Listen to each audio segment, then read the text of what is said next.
तो फिल्म की शुरुआत होती है, एक आदमी को हम खौफ से भागते हुए देखते हैं। कोई उसके पीछे पड़ा हुआ है। वो अचानक से पीछे आकर उस आदमी के ऊपर हमला करके उसे मार देता है। मारने वाला कोई आम इंसान नहीं था, बल्कि वेयरवुल्फ था, एक भेड़िया बना इंसान। इसके बाद मूवी में हमें एक वेट यानी एक जानवरों के डॉक्टर को दिखाया जाता है, जो इस टाइम अपने घर पे था। वो जिस अजीब तरीके से खाना खा रहा था, सारा जैम उसके कपड़ों के ऊपर गिर गया।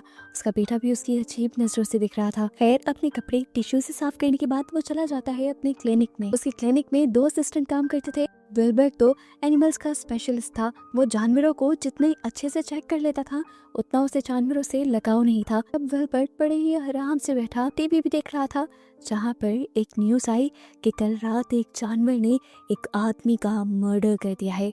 और वो जानवर कौन सा था, पुलिस अभी तक पता नहीं चला पाई थी। फिर अभी वो ये न्यूज सुन ही रहा था कि अचानक कोई घबराया हुआ उसके क्लिनिक में आ गया। इस आदमी ने विल्बर को बताया कि मैं जंगल के पास से गुजर रहा था, तो एकदम से मेरे ट्रक के सामने ये जानवर आ गया। जानवर का एक्सीडेंट हो गया था, वो जख्मी था, इसीलिए उसकी जान बचाने के लिए ये आदमी उसे विल्बर के क्लिनिक पे ले आया था। जब विल्बर ने उस जानवर को देखा तो वो हैरान परेशान हो गया।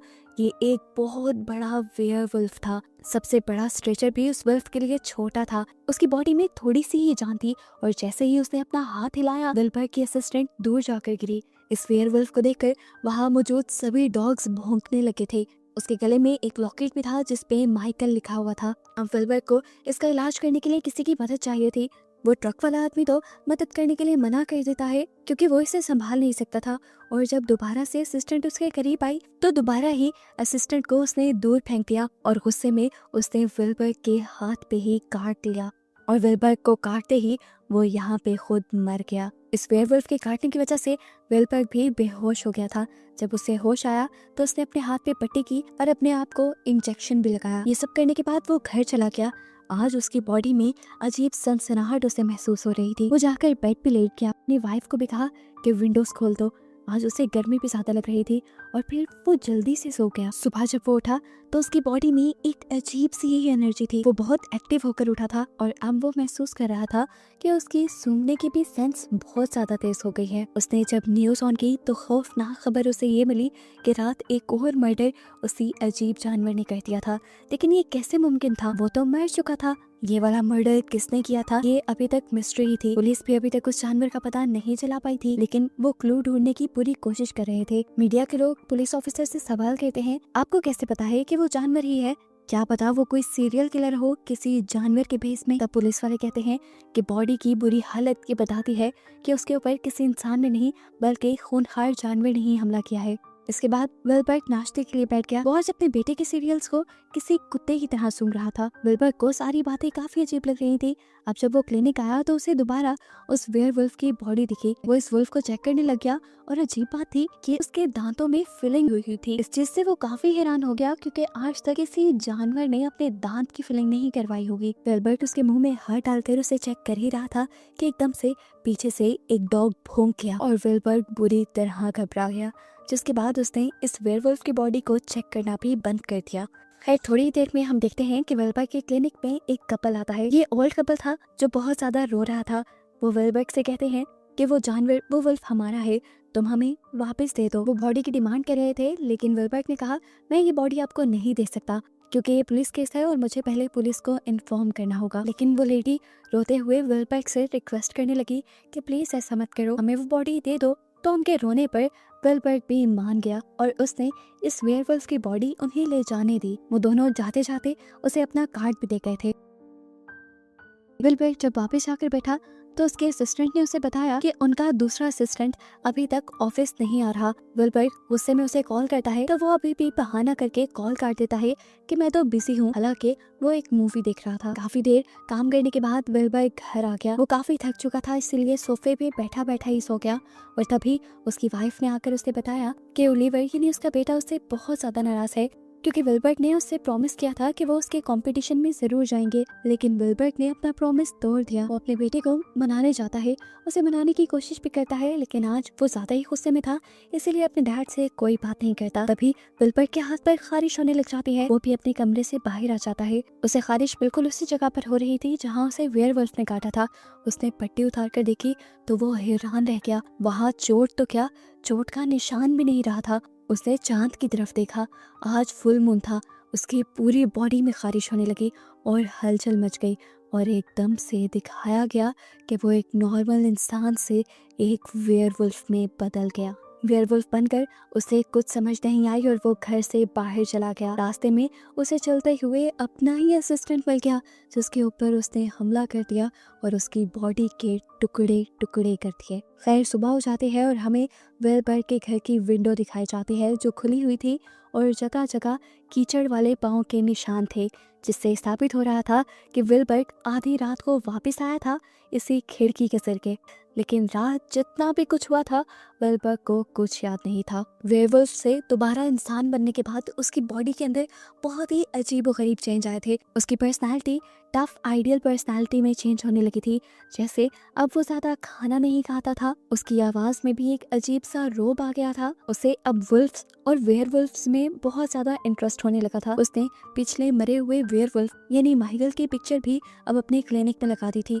हद तो तब हुई जब विल्बर्ट ने अपनी सारी अच्छी हुई सेंसेस का इस्तेमाल करते हुए बगैर चेक किए जानवरों की बीमारियां डायग्नोज करना शुरू की। ये देखकर उसकी असिस्टेंट इतना हैरान हुई और उससे बोली, आपको ऐसा करते देखकर लग रहा है कि आप इन्हीं में से एक हैं। उसकी ये बात सुनकर विल्बर्ट ने उसे अजीब सी नजर से देखा, जैसे वो उसकी बात का मतलब ना समझ पा रहा हो। थोड़ी देर बाद हम देखते हैं कि यहाँ पर पुलिस ऑफिसर भी आ जाते हैं जो जानवरों से मरने वाले इंसानों के केस की इन्वेस्टिगेशन कर रहे हैं। वो आते ही विल्बर्ट से पूछते हैं कि क्या पिछले कुछ दिनों में यहाँ पे कोई वेयरवुल्फ इलाज के लिए आया था, या तुम किसी वेयरवुल्फ या किसी बड़े से वुल्फ के बारे में जानते हो। विल्बर्ट ने ना में जवाब दिया।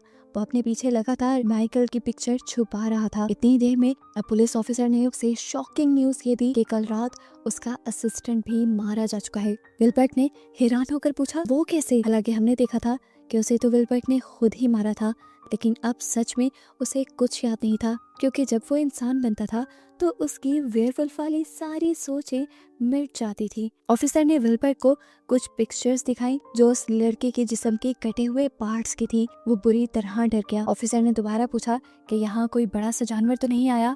विल्बर्ट ने दोबारा ना में जवाब दिया, लेकिन इस टाइम उसके माथे पे पसीने आ चुके थे, जिससे ऑफिसर को अब उसी के ऊपर शक होने लगा। उनके जाने के बाद उसने वेयरवुल्फ की पिक्चर से अपने दांत मैच करना शुरू किए, क्योंकि उसे भी सोच आ रही थी कि कहीं वो भी वेयरवुल्फ तो नहीं बन गया। अपने अंदर छोटे मोटे चेंजेस नोटिस करने के बाद वो समझ गया कि सच में वो भी वेयरवुल्फ के काटने की वजह से एक वेयरवुल्फ बन चुका था। ऐसे में उसे क्या करना चाहिए था उसे पता नहीं था, इसीलिए वो माइकल के पेरेंट्स के घर चला जाता है, जो माइकल की वेयरवुल्फ वाली डेड बॉडी लेकर गए थे और अपना कार्ड भी देकर गए थे। यहाँ जब विल्बर्ट खाता है और इन्हें अपने बारे में बताता है तो ये लोग भी उससे कुछ नहीं छुपाते और अपनी असली वेयरवुल्फ वाली आंखें इसे दिखा देते हैं और इसे बता देते हैं कि वो लोग नॉर्मल इंसान नहीं, वो तो असल में है ही वेयरवुल्फ। एक शॉकिंग बात ये लोग विल्बर्ट को ये भी बताते हैं, सिर्फ वही नहीं, उनकी पूरी कम्युनिटी इस शहर में बसती है। विल्बर्ट पूछता है, तो क्या आप लोग मर्डर्स कर रहे हैं? जिस पर उस आदमी ने बताया, हम किसी को क्यों मारेंगे, हम तो वीगन हैं। विल्बर्ट को सुनकर बहुत अजीब सा लगा कि वेयरवुल्फ और वीगन। जब इस आदमी ने विल्बर्ट को एक्सप्लेन किया कि तुम जिस तरह के इंसान होते हो और जो काम तुम इंसानी रूप में करते हो वही तुम वेयरवुल्फ बनने के बाद भी करते हो। अगर कोई गलत काम तुम इंसानी रूप में नहीं करते तो वेयरवुल्फ बनने के बाद भी तुम वो काम नहीं करोगे। अगर तुम अच्छे इंसान हो तो वेयरवुल्फ बनने के बाद भी तुम अच्छे ही रहोगे, और अगर तुम बुरे हो तो वेयरवुल्फ बनने के बाद तुम खूनखार बन सकते हो। विल्बर्ट इन सारी बातों के बाद घर वापस ही आने वाला था कि सीन कट होकर हमें दिखाया गया कि उसकी असिस्टेंट के ऊपर किसी और वेयरवुल्फ ने हमला कर दिया। वो तो मारी ही जाती, लेकिन किस्मत अच्छी थी कि आसपास से गाड़ियां गुजरने लगी और वेयरवुल्फ डर कर भाग गया। उसकी जान बच गई, उसे हॉस्पिटलाइज करवाया गया। यहाँ पर वो पुलिस ऑफिसर जिस केस की इन्वेस्टिगेशन कर रहा था उसका पूरा शक विल्बर्ट पे चला गया, क्योंकि विल्बर्ट के क्लिनिक से जुड़ा ये दूसरा केस था। यहाँ विल्बर्ट भी असली कातिल को ढूंढना चाहता था, इसलिए जाकर उसने असिस्टेंट की बॉडी को स्मेल करते हुए असली कातिल का पता चला लिया और अब वो स्मेल करते हुए ही उसे ढूंढते हुए उस तक पहुंच भी गया। इससे लड़ने के लिए उसने अपने आप को एक वेयरवुल्फ में बदल लिया, लेकिन जाकर देखा कि वो कोई वेयरवुल्फ नहीं था बल्कि एक आम इंसान ही था। असल में ये लड़का वेयरवुल्फ का बहुत बड़ा फैन था। वो खुद एक वेयरवुल्फ बनना चाहता था, इसीलिए वो नकली वेयरवुल्फ बनकर ये सारे काम कर रहा था। उसे लगता था कि ऐसे मर्डर्स करने पर भेड़ियों का नाम जब खराब होगा तो ऐसे ही एक वेयरवुल्फ उसके पास आ जाएगा और वो उसे काट कर एक वेयरवुल्फ बना देगा। यहाँ पर इस लड़के ने अपना वेयरवुल्फ वाला सूट भी पहनकर उसे दिखाया। वो बिल्कुल वेयरवुल्फ लग रहा था, लेकिन अब हमें विल्बर का भी असली वेयरवुल्फ वाला पूरा हुलिया दिखाया गया, जो सूट वाले हुलिये से कहीं ज्यादा भयानक था। उसे देखकर उस आदमी का डॉग भौंकने लगा तो विल्बर्ग ने उसके ऊपर भी गुर्रा कर उसे चुप करवा दिया। यहाँ पर वो लड़का अब विल्बर्ग से ये रिक्वेस्ट करने लगता है कि प्लीज मुझे एक बाइट कर दो और मुझे वेयरवुल्फ में बदल दो, लेकिन विल्बर्ग उसकी एक नहीं सुनता, क्योंकि वो जानता है कि इंसानी रूप में वो इतने खतरनाक काम कर रहा है तो वेयरवुल्फ बनकर तो वो और भी ज्यादा बुरा बन सकता है। इसीलिए वो सबसे पहले उसके हाथ के ऊपर वार करता है और उसका हाथ काट के फेंक देता है और उसके बाद उसकी कहानी वहीं खत्म कर देता है, यानी वो उसे जान से मार देता है। हमें दिखाया गया कि विल्बर्ग ने एक फैमिली डिनर प्लान किया था जिसमें उसने माइकल के मॉम डैड को भी बुलाया था, क्योंकि अब वो भी उन्हीं की फैमिली बन गई थी और ये लोग एक साथ खुश रहने लगे, जिसके साथ ये कहानी यहीं खत्म हो गई।